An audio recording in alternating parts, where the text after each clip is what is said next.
Hello, my name is Chef Jeff Crosier.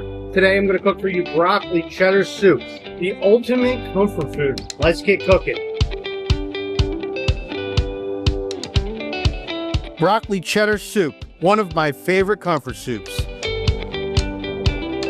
We start by sauteing onions and celery. Then add in pre-steamed broccoli, vegetable broth, milk, and a little heavy cream.